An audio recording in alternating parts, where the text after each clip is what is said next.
Welcome to Connecting with Coincidence. I am your host, Dr. Bernie Beitman, MD. I'm a psychiatrist in private practice and faculty member at the University of Virginia. Each week, my guest and I talk about meaningful coincidences, synchronicity, and serendipity. We discuss synchronicity from its many perspectives, spiritually, practically, and statistically. Now, why do we do this? We've been doing this for about 50 sessions now, 50 radio shows. We want to increase your connection to coincidences so that you can benefit from coincidence awareness in your daily life. I have written a book also called Connecting with Coincidence. You can put that phrase, Connecting with Coincidence, in your web browser to find my book, my Psychology Today blog, website, and social media sites. If you want to know how sensitive you are to coincidences, go to my website to take the Weird Coincidence Survey, Connecting with Coincidence. Our guest today is Gary Schwartz. Gary's the first return guest I've had on this program, and it's a delight to have Gary back. He is a professor of psychology, medicine, neurology, psychiatry, and surgery at the University of Arizona and director of the Laboratory for Advances in Consciousness and Health. He is also co-founder and president of the new academy, get this, for the Advancement of Postmaterialistic Sciences. Postmaterialistic Sciences. That's when we get into incorporating spirituality once again into our lives and into our science. He is the author of many books, including the 2017 Super Synchronicity. Super Synchronicity reflects Gary's kind of coincidence. A lot of people have different kinds of coincidences. Some people experience human GPS, others simulpathity, and yet others do psychokinesis. Gary sees strings of things, strong, long strings of things sometimes, that he calls super synchronicity. And welcome back to the show, Gary. It's a privilege to be with you, and I'm so glad you are being so active in bringing all these different aspects forward to the general public. Well, thanks, Gary. It looks like it might be having some effect, and part of it is people like you, and particularly you, putting the ideas out in your way, so synchronicity becomes something that's more in the general public's domain than it has been. And I think it's increasing out there, people talking about it more. Mm-hmm.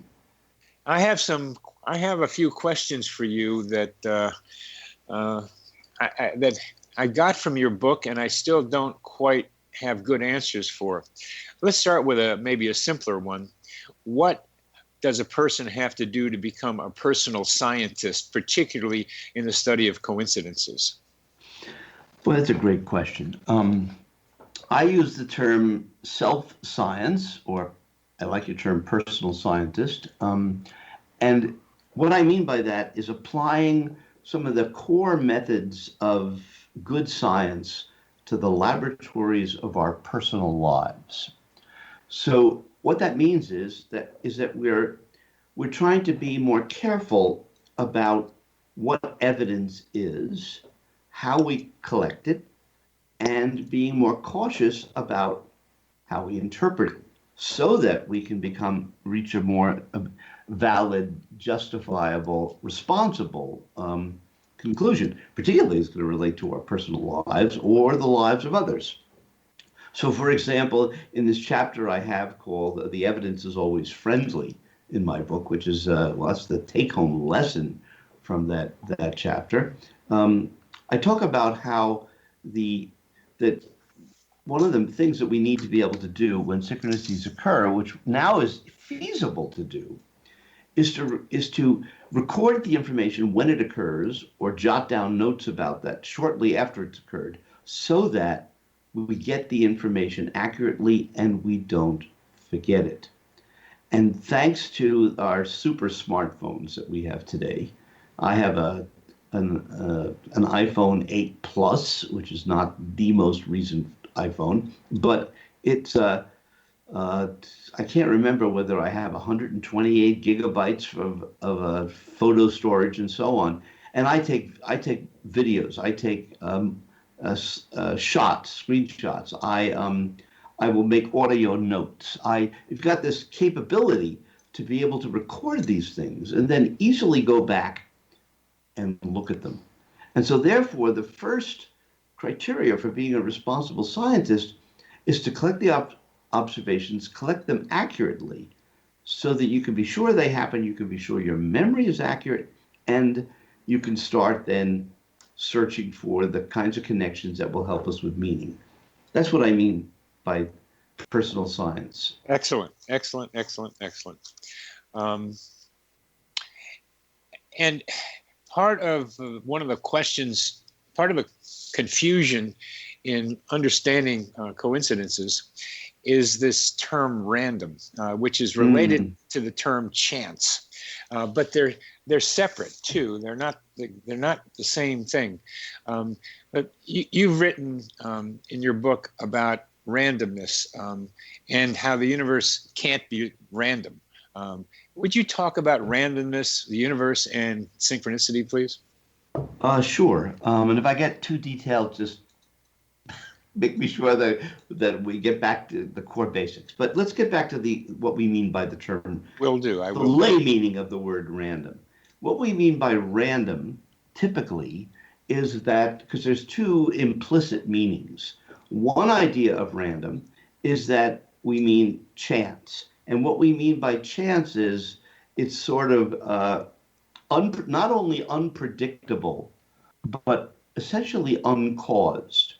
And this is a statistical definition of randomness. So in statistics, in order, for example, to flip coins or do this in a computer where you're getting a 50% heads and 50% tails on the average, it's very important that each event be independent of every other event. Each event is independent of every other event, and the events don't change over time. So if you have these conditions where two or more things are occurring, and they're, quote, independent of each other, what will happen under those circumstances is you'll get what's called the normal distribution, which will average around, in the case of heads and tails, 50%. And the probability of getting that normal distribution is almost 100%. That is, the more you do it, the more it will give you 100%. The law of large numbers, as the statisticians call it. That's correct. The more you do it, if it's independent, the more it will give you that what looks like a chance distribution. But what's interesting about that distribution, by the way, is it approximates more and more, for example, in the simple case, a bell-shaped curve. So it's, in one sense, it's, quote, random, but in another case, it's not random. It's actually... And that bell-shaped curve amazes me about its ubiquity. It's almost, it is an archetype. It's a mathematical archetype that's present in our universe under many conditions. It doesn't fit all conditions of what might be randomness. There are various shapes, but it's something that's an enduring pattern in so many places that we look. And yes, however, we have to qualify that. Good. And the reason why we have to qualify that is that's only if you look at it loosely. But if you look at it more finely, what you discover is that nothing in the universe actually fits that average pattern. In other words, if you look very closely... Except throwing dice or throwing coins. Even throwing coins, if you do it, turns out to be not completely random the more you do it. It's really funny because the law of large numbers also means that you can see subtleties in shapes. And let me give you an example from, let's say, the decay of strontium 90, radioactive decay. Yeah. We think that that's, quote, random, all right? Now, what we mean by random is it looks like sort of a random curve. However, remember, in order for randomness to be true, each event must be independent of every other event. Yeah. However, physics tells us that doesn't happen.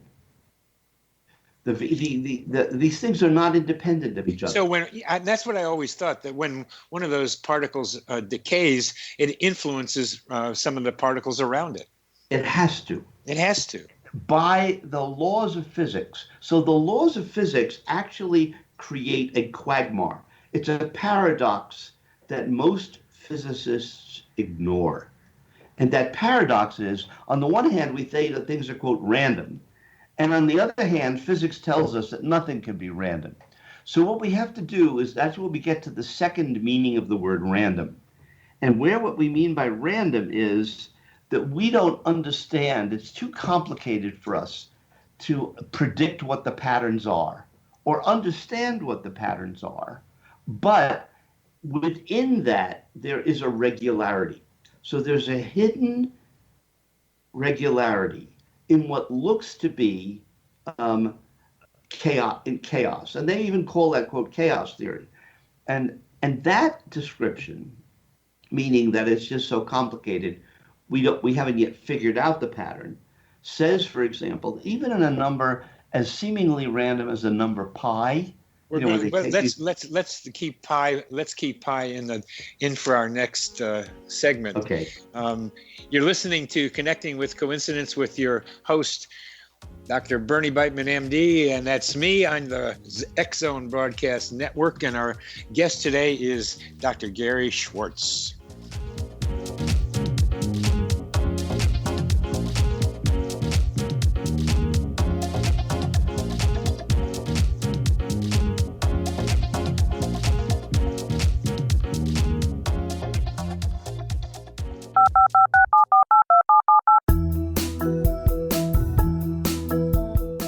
Did you know that when you're on the road with limited data or Wi-Fi, you can still listen to the X-Zone Radio Show with Rob McConnell, The Science of Magic with Gwilda Wiyaka, X-1, Dimension X, Space Patrol, and every minute of the X-Zone Broadcast Network by calling 213-401-0080, courtesy of Audio Now. No smartphone, app, or internet needed. It saves your data plan and it's free if you have unlimited minutes. Call 213-401-0080 to listen on any phone, anytime, anywhere. Remember 213-401-0080 for the best of the paranormal, parapsychology, and sci-fi radio programming anywhere, 24/7, 365. Gwilda Wiyaka's latest book, The Science of Magic, Book of Mysteries, Volume 1, is the first book in a series based on her writings that open every episode of the Science of Magic radio show. Drawing on the subject matter of each guest, and armed with over 40 years' experience in shamanism, 35 years in alternative health, and degrees in psychology and religious studies, Gwilda introduces relevant and leading-edge information that supports spiritual evolution and personal empowerment. Rich with wisdom and inspirational quotes packaged in digestible segments, this is a book that will pull you from cover to cover. It will also serve as a daily inspirational reading for years to come. The Science of Magic Book of Mysteries, Volume 1 is available at our website, tsompublications.com, amazon.com, and wherever fine books are sold. Back in Victorian England, a famous theologian posed a perplexing riddle. Why are the two top personalities in the Bible tagged with the numbers 7 and 11? Academics agree the answer is found in the stunning discovery of a hitherto secret Bible structure explained in a new book called The Genesis Grid. The discovery is so simple that preschool children could illustrate it. Certain claims are hugely controversial and may offend some, but at the X-Zone, we've studied this awesome new book and agree with one expert, and I quote, "These discoveries appear to be beyond coincidence." So who or what hid this wonderful pattern in the Bible, and what might they do next? Find out more, X-Zone Nation, and read reviews on www.genesisgrid.co.uk. That's www.genesisgrid.co.uk.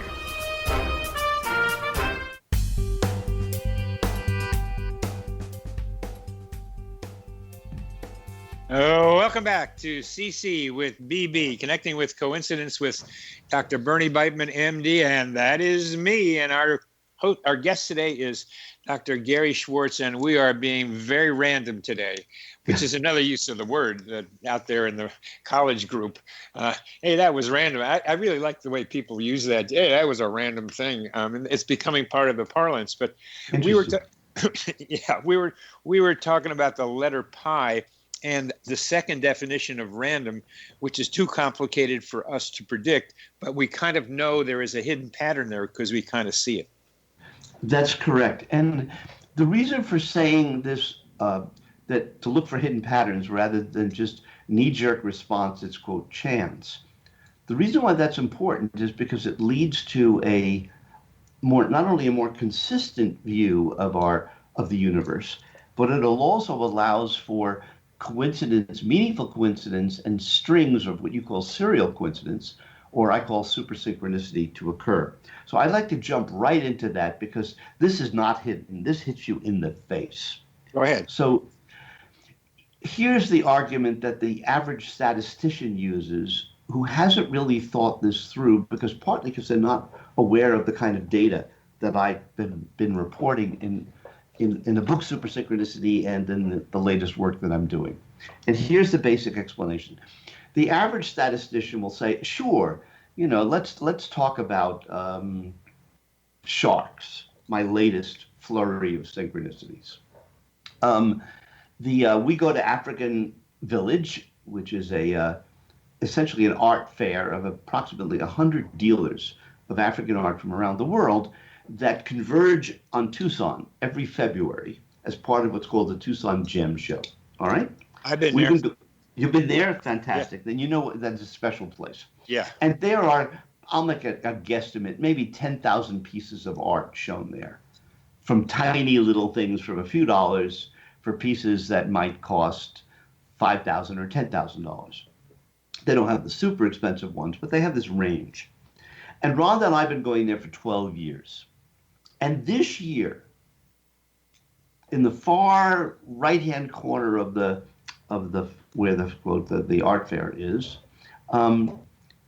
there was a dealer who had a 4 foot approximately long.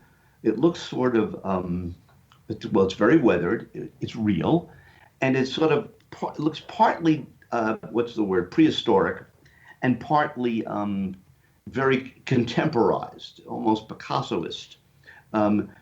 Looking shark, possibly looking shark on a stand, all right? We had never seen a shark statue in all the years that we've been going there. So if we were trying to guess the probability of finding a shark, a big shark, in the art show, fair you'd say it's almost zero, or it's ridiculously tiny. So when we saw that first shark, it was very striking. It had no meaning to us, no meaning. And it was just a random event. And, quote, random meaning that it just happened. And we had no understanding of why it was there or whatever. Yeah. Now, Rhonda, my wife, fell in love with that particular piece of artwork purely for aesthetic reasons in terms of her consciousness. And she wanted to show it to me, okay? And then she started noticing shark synchronicities. Now, of course, if you start looking for things, you're going to be more likely to find them. Yeah. But this was not hard to see because it turned out that there was a gigantic billboard. You know how big billboards could be, right near African Village, advertising the new aquarium that's been built, desert aquarium, in the Scottsdale area of Phoenix, and featured in this gigantic billboard is a gigantic shark. So now you've got, and by the way, most people don't see, if you calculate the probability of seeing a shark on a billboard, and this is not during the Jaws period of time, we're talking about normal times, you almost never see a gigantic shark on a billboard. And as I said, you almost never see that event. So if you calculate the probability of just those two events occurring, that probability might be 1 in a million, might be 1 in 10 million. We could calculate it. What the statistician will argue, and correctly so, sure, that could happen, and it's ridiculously improbable. But you have billions of people on the planet doing all kinds of things all day long. And if you have enough people doing enough things, by chance, you're going to have a pairing. So what that means is, from a statistical point of view, it might be just chance or random. Or what they call the law of truly large numbers. Right. And I have such trouble with that because the law of large numbers has a statistical proof. You can prove that idea with the way statisticians and mathematicians prove some of their axioms. But this one you can't because you don't know what large enough is. But even more than that, what I'm finding is that what we are doing, you and I and others interested in synchronicity, is that we are, and you're going to go through this, but we are arguing about the same thing, the same phenomenon, very low probability events. Right. However, the way that you get around that, quote, problem is when you start having serial coincidences. And that's what I want to explain to you, because once you get it, Bernie, you can then explain it to the world. All right. Now, so let's say that by chance, somebody's going to have a shark synchronicity on the planet. That's true. But then what happens if you're driving home from this, and now you see a big shark put into the window of the one of the University of Arizona buildings. Now, if you go around the world, you're not going to see big sharks in the average non-museum, type university building.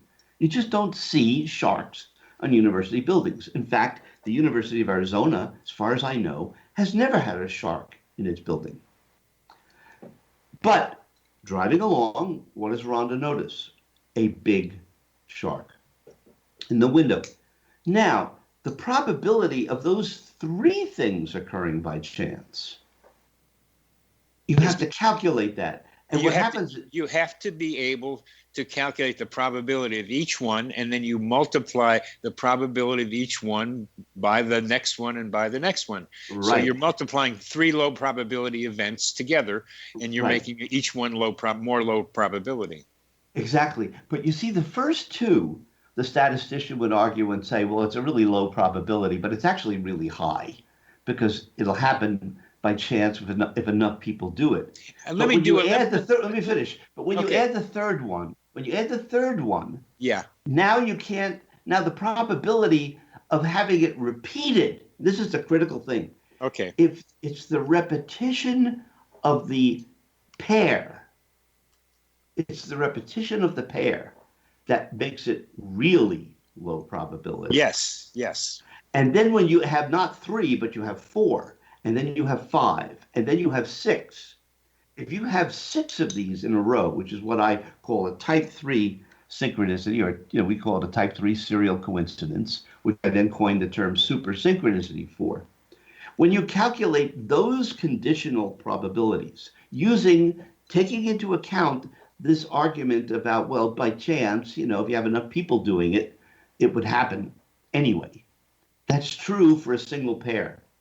But when you do it 5 times, 6 times, 19 times, for example, with my duck synchronicities, for example, the calculations become so ridiculously tiny that there isn't enough time in the universe for them to occur by chance. Yeah, and if our readers want to understand that the phrase "there isn't enough time in the universe," they'll go to your book. We're not going to do that.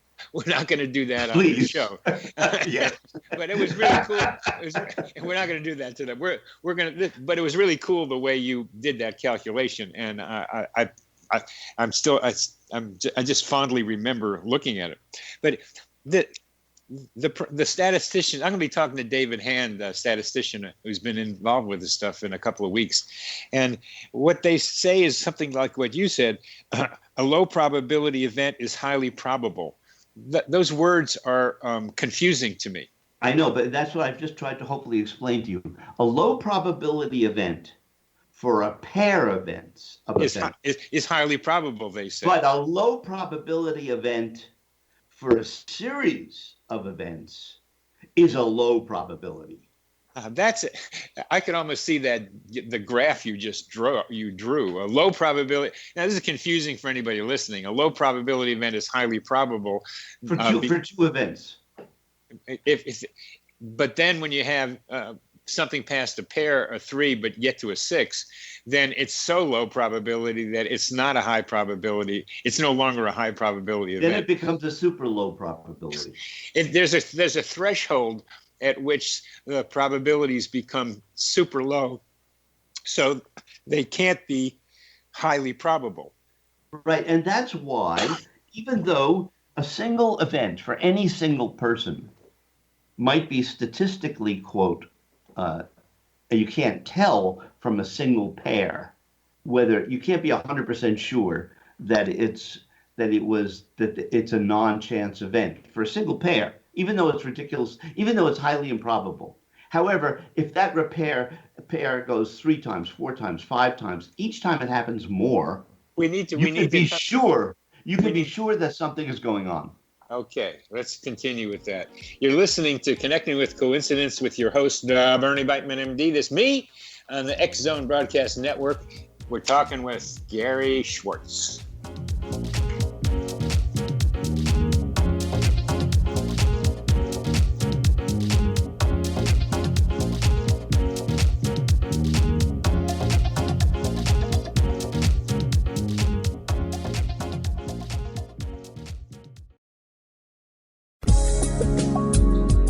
From our broadcast studios in Hamilton, Ontario, Canada, to the world and beyond, you're watching the X Zone Broadcast Network, www.xzbn.net.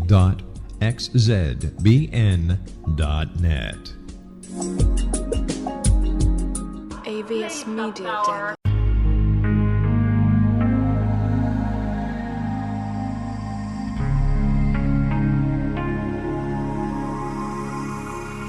The scientist and the mystic have been on an age-old, relentless search with one thing in common. They seek truth. Their paths converge in the 40,000-year-old practice of shamanism, an ancient science delving to the quantum level of life, facilitating healing, manifestation, and evolution.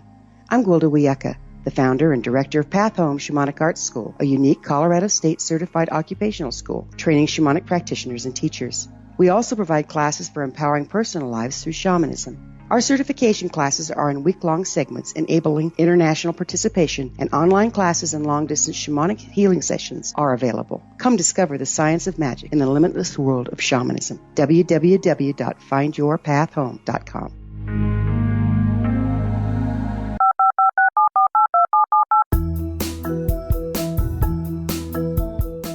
Did you know that when you're on the road with limited data or Wi-Fi, you can still listen to the X Zone Radio Show with Rob McConnell, The Science of Magic with Gwilda Wiyaka, X-1, Dimension X, Space Patrol, and every minute of the X Zone Broadcast Network by calling 213-401-0080, courtesy of Audio Now.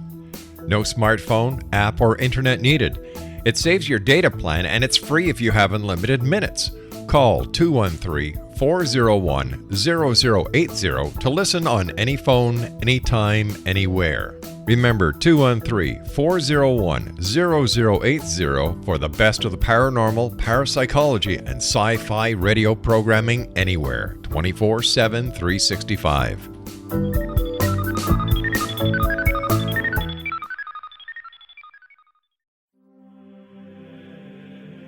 Rob McConnell here, presenting an overview for Nicholas Paul Jennings, author of a fascinating book, Amen. It presents facts revealed by Egyptologists, facts that enable us to understand why Amen is the beginning of creation of God.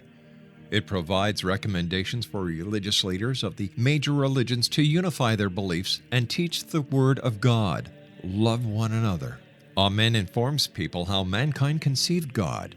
It was the Egyptians that developed the concepts of a soul, a hereafter, and Son of God. And finally, after the worship of many gods, they conceived the belief in one universal God, the maker of all there is. For more information, visit www.futureofgodamen.com. That's www.futureofgodamen.com.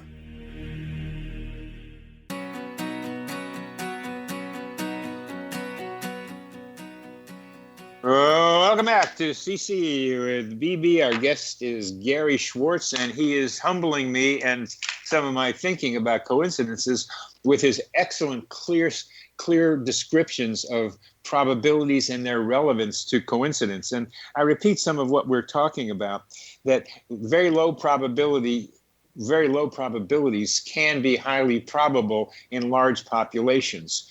But that's a certain kind of low probability, which he sees as pairs. Once you get past pairs to triples and certainly to sixes of the repeated of the same thing, then the probabilities are so low that they cannot be highly probable. That's correct. And now, having said statistically that that's true, that doesn't mean that a single pair of events is not actually really improbable, and that it's not meaningful. All it says is that it could have happened by chance.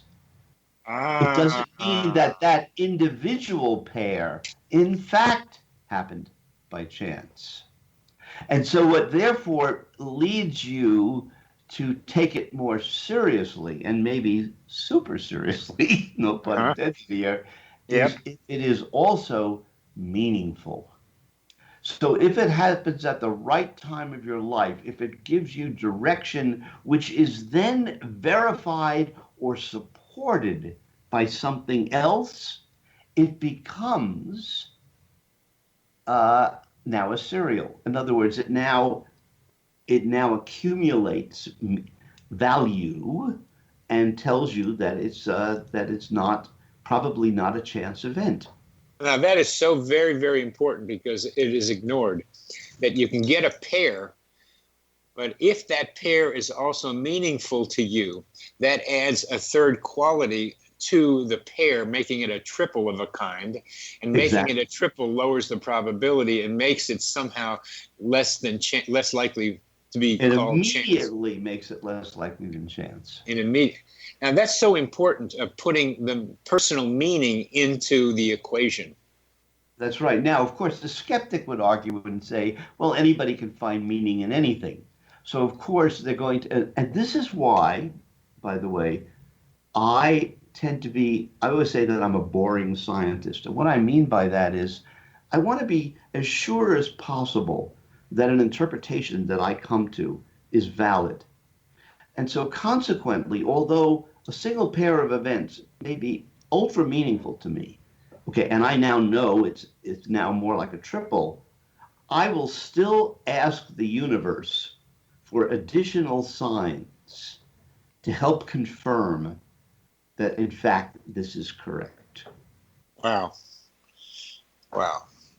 Now let's go back to the sharks, because I want to see where you and your wife Rhonda found meaning in the sharks. Because one of the things that I find interesting about super synchronicities and the way you approach them is that you tend not to find personal meaning in your series. You may, but it's more that you're interested in how ultra low probability they are and what they mean in a kind of explanatory sense about the way the universe works. Well, that has been my first step as a scientist. My second step as a scientist is to then do the science of meaning. And that's what you're doing. Yeah. I mean, you really are. And eventually, like you and I will collaborate someday, and we'll apply the same rigor to the question of meaning, which you have all the skill in and which I'm just learning. Okay?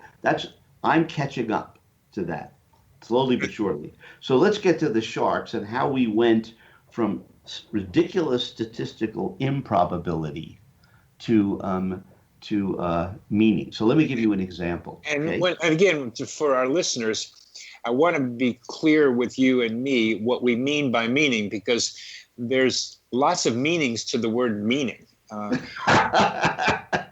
Yes.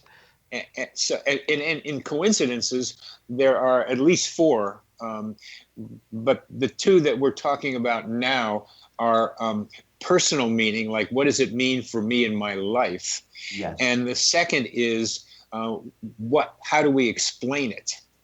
And which one are we talking about now? The meaning for my life. Okay. As opposed to the mechanism of what caused it. Yes. So there's the basic science, the mechanism of how it happened. That's one kind of meaning. Yes. And that's what the second one that you referred to. But the first one is, what does it mean for me personally? How is it guidance? Yes. Possible guidance. Yeah. So let me get to the sharks, okay? Because the shark, because I adore this, partly because it's the most recent super synchronicity that I've had, and partly because it's so timely personally. So here's the story.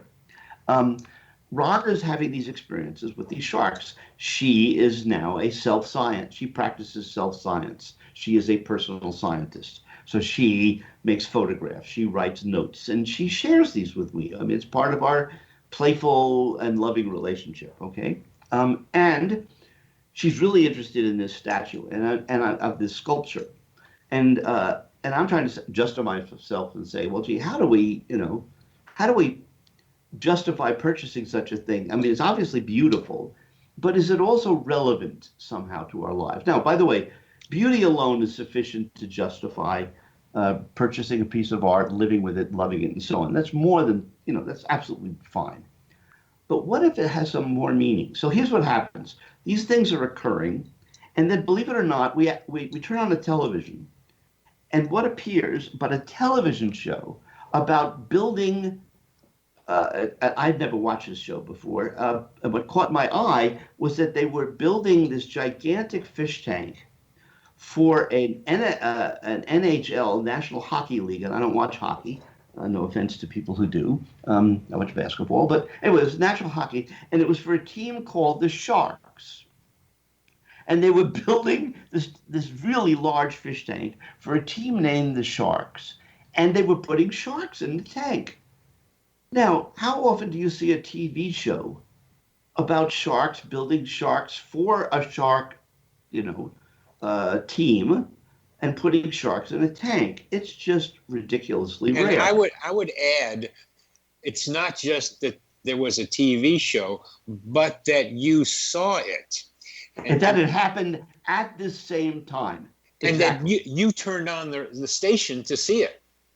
And what happened was, it just happened to be, they were advertising that just happened to quote chance upon that TV show as we were looking through the TV guide. And then we were able to go back because it was a repeat. We were actually able to go on demand and play it back. So you sought it out after having read the TV guide? After having read the TV guide and seeing that it was on at that moment, but we watched the tail end of it, and then we went and watched the beginning so we could see the whole thing. All I'm adding is that you intentionally sought it. After yes. you chanced upon it.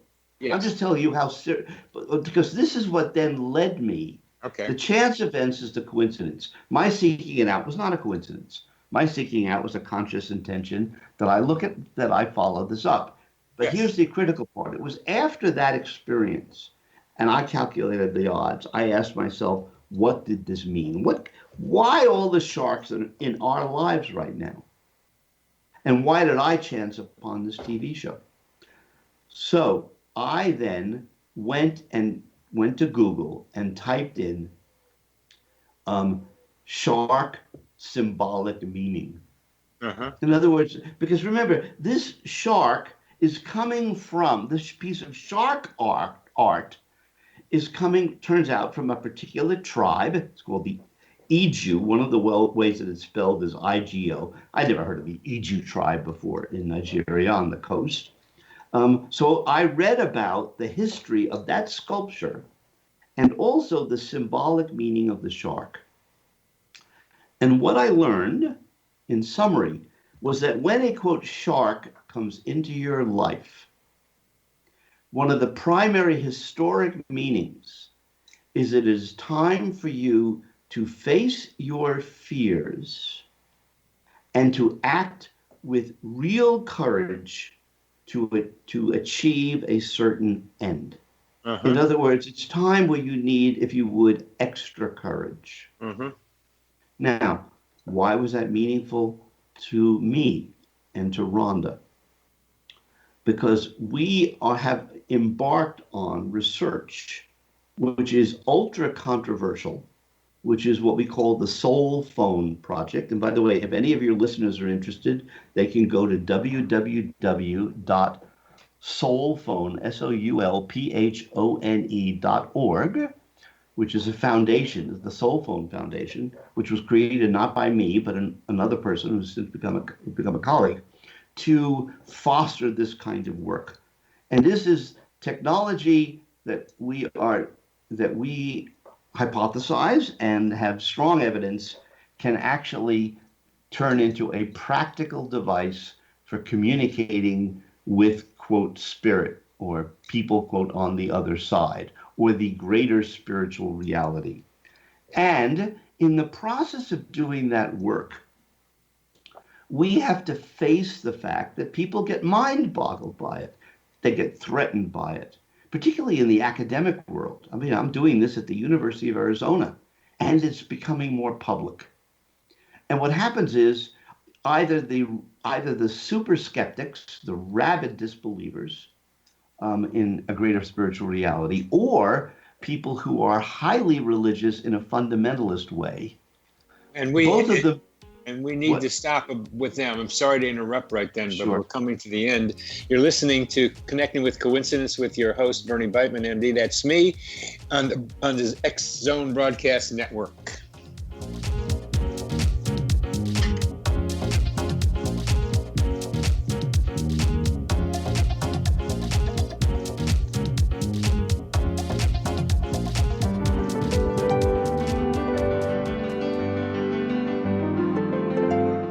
Named one of the world's greatest psychics, Elizabeth Joyce is now giving readings worldwide via Skype. Elizabeth Joyce is recognized for her clairvoyant ability to help find missing persons, her analysis of dreams, past life regression work, mediumship, and her accurate predictions. Elizabeth has been a frequent guest on the X Zone radio show with yours truly, Rob McConnell, now for several years. For an appointment with Elizabeth Joyce, call 201-934-8986 or Skype at elizabeth.joyce. And for more information, you can always visit Elizabeth Joyce online at www.new-visions.com.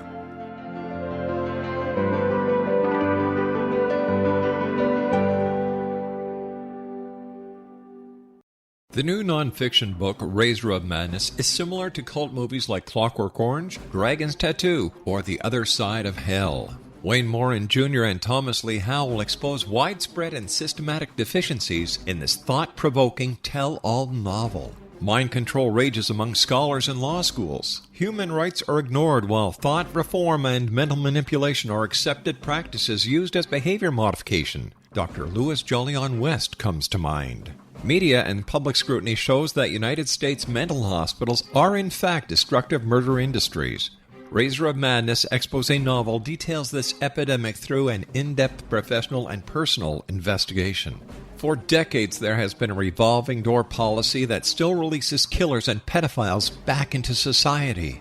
The maestro of mind control continues to haunt America to this very day. Razor of Madness is available in paperback or as a downloadable ebook at Amazon.com. I'm William S. Peckham. If you enjoy a good mystery with a touch of the paranormal, then you'll love my novel, From Out of the Woodwork. It's the story of a young Toronto contractor, Sean Kennedy, who buys derelict homes, guts them, and turns them into multifamily dwellings. Slums just waiting to happen. When Sean buys 29 Livery Lane, the house fights back. Former owners unexpectedly come out of the woodwork as he starts the destruction. The apparitions come to him when he touches old books, reads hidden letters, rummages through old boxes, finds a locket, or reads a discovered manuscript of a murder mystery. From Out of the Woodwork will take you from 1899 to the horror of the World Trade Center, September 11, 2001. Check out From Out of the Woodwork on my website, www.williamspeckham.com.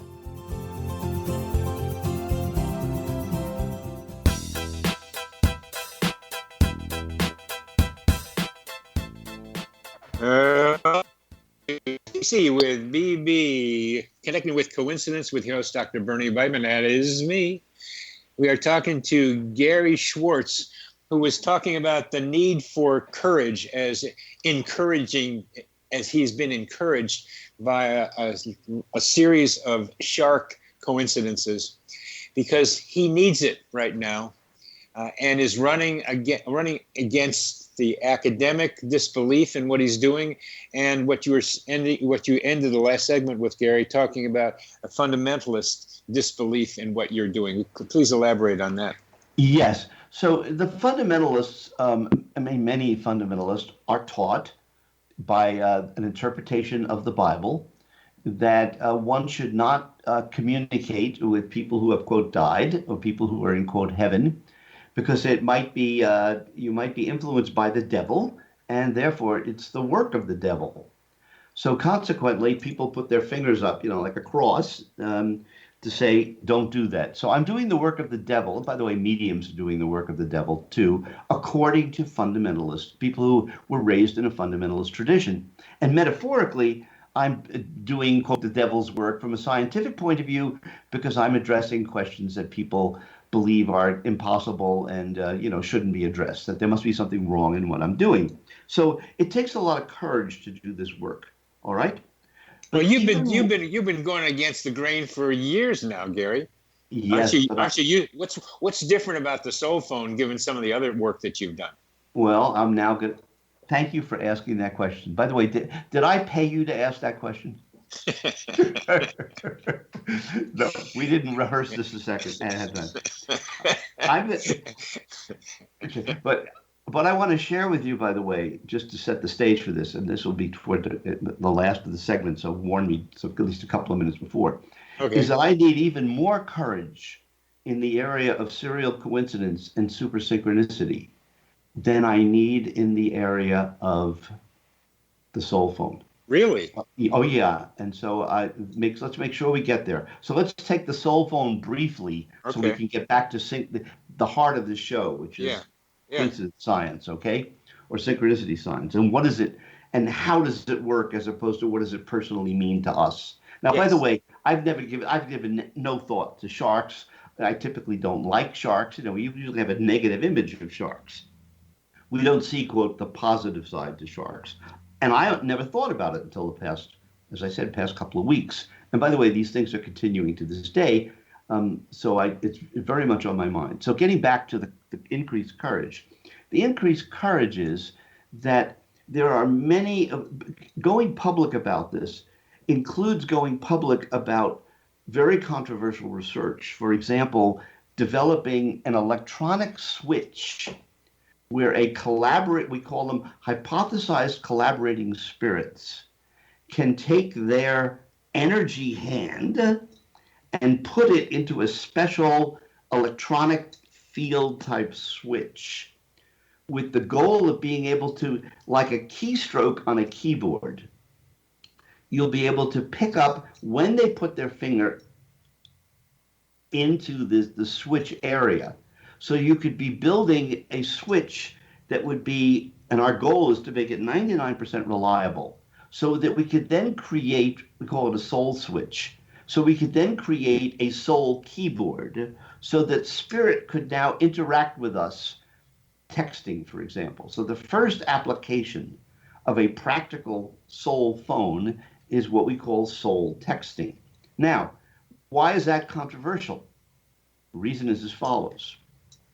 Because we also end up, people asking us, they say, well, who are your hypothesized collaborating spirits? Who are these beings that are allegedly working with you? And by the way, I can't say anything, Bernie, without justifying it scientifically. I don't have the luxury of being, working in a clinical realm where I can just work with people and not have to justify every statement I make with scientific evidence. Now, we've got about 6 minutes left, and Okay. I want to get back to the difficulty with the Okay. super synchronicity. Okay, then we'll do this one in 1 minute. So, for example, when I have to now acknowledge, which I confessed, by the way, in my 2011 book, Sacred Promise, How Science is Discovering Spirit's Collaboration with Us in Our Daily Lives, I present evidence that we call him HHH, hypothesized Harry Houdini, is one of our, quote, test pilots, is one of our collaborators in documenting this work. And as soon as I say that, guess what happens? People go, what? They say, that's crazy. They say that can't be true. You're claiming that Harry Houdini, the magician? And then it becomes, then we could spend a whole hour just on that. Well, I think I've got the idea with this, and I want to bring it back to the synchronicity. Okay, so now, why is that relevant? Here's the relevance, take-home message. How does it happen? And by the way, we've had over, I would say, at least 20 shark synchronicities occurring over the past couple of weeks, and really extraordinary ones. I haven't given you the huge ones.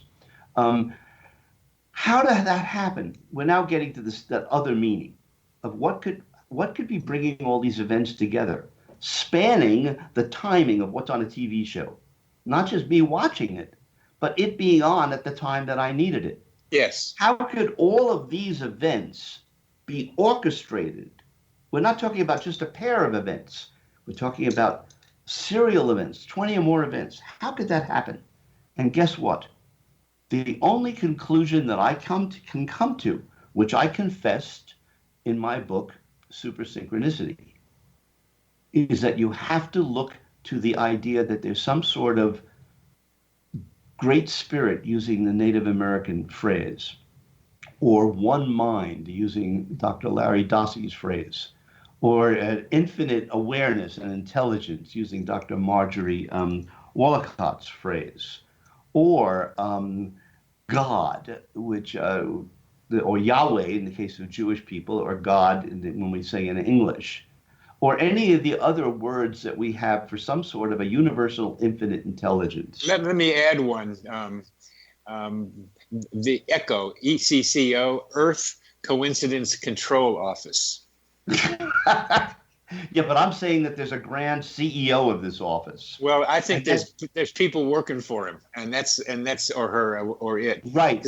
I think there's subsets that have to do with you and with me. There are many layers of this. Yeah. Many layers. And I'm interested in the underlings to get to the boss. What I'm telling you is, you asked me why I have to have courage. Yes. Because in order for me to explain the whole package, not just the people who are producing the events, but the being that could see the big picture, that could arrange this, that extends not only days, but over months and even years. Once you start seeing connections that are connections that are connections, it takes you to what Sri Aurobindo in India in the 20th century, who was a great mystic in India, called the supermind. So for me, what I say is, in order to explain the mechanism of how this level of super synchronicity can occur, you need to envision some sort of supermind. And you know what's interesting about that supermind, Bernie, is that it shows elements of being personal, i.e. each of us can interact with this supermind. So it has a personal element, and also it shows, quote, loving qualities. So we're now talking about super synchronicity taking us to, quote, divine science. That takes tremendous courage to stand up for. And so for me, the shark became a symbol. And guess what? We bought it. Uh-huh. And we affectionately, look at it as not just courage in our daily lives and not just courage in the soul phone work, but as added encouragement, maybe from the universe, it's a word that I use, or the source, that personal science applied to a greater spiritual reality is a path that humans are now on. And we have been for thousands of years. And I have been parallel writing about synchronicity awareness as a spiritual path. Wonderful. That's why, putting our two levels of expertise together, the whole's greater than the sum of its parts. Well, that's part of what my job is here, is to bring ideas about coincidence together through the people who are doing things like what you're doing, and try to be able to get people talking the way we're talking on the radio, to see what the parts of this greater whole is that involves synchronicity. Guess what? You should spearhead. We can do it at University of Virginia or University of Arizona, but I suggest that we hold a Synchronicity Summit. We had one at Yale. You were there. Yes. Oh, that's right. But I'm suggesting that we hold the second one, and have it be, both more science-based and more clinically based, with the goal is to actually do something that will help take this work forward, both in the academic world and in the greater, all of our personal lives. That's the idea. I think that's an excellent idea. I've been heading in that direction with the people on the show, getting to know how people are thinking by asking them about it. So what we're talking about now, with you coming around to you and I having this repeat of our conversation, that it looks like it's getting to be time to have a Super Synchronicity conference. I think you're right. And we got to figure. We'll do it. We'll do it in some form or another. We'll keep talking about it. We're coming to the end of the show, and Gary, a delight to have you back again. And we're going to be planning ahead for something. You've been listening to Connecting with Coincidence with your host Bernie Beitman, MD, on the X Zone Broadcast Network with our guest Gary Schwartz.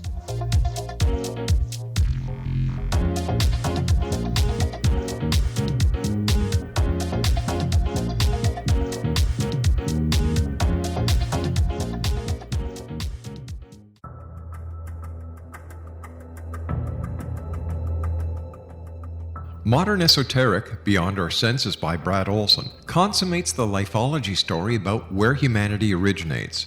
It is the lost continents, the primitive wisdom, the mythos of creation, and the rethinking of ancient history as we are taught in academia. There is much more to the story than what we have been told. As this is the first book in the Esoteric series, Modern Esoteric starts at the beginning of time and accelerates up to this modern age. Future Esoteric is book 2 in the series and takes a forward-looking position ahead of today with an open and honest examination of the ET issue and various unexplained phenomena. To discover the writings of author Brad Olson, visit www.bradolson.com. That's www.bradolson.com.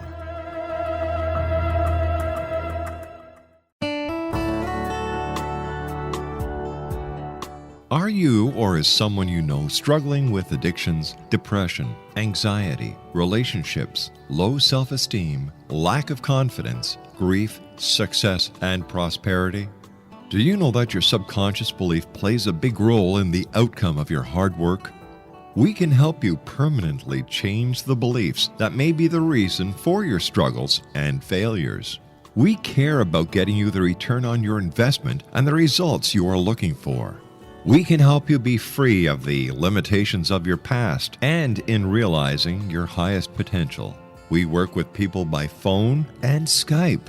For more information, visit us at www.ritasoman.com. That's www.ritasoman.com.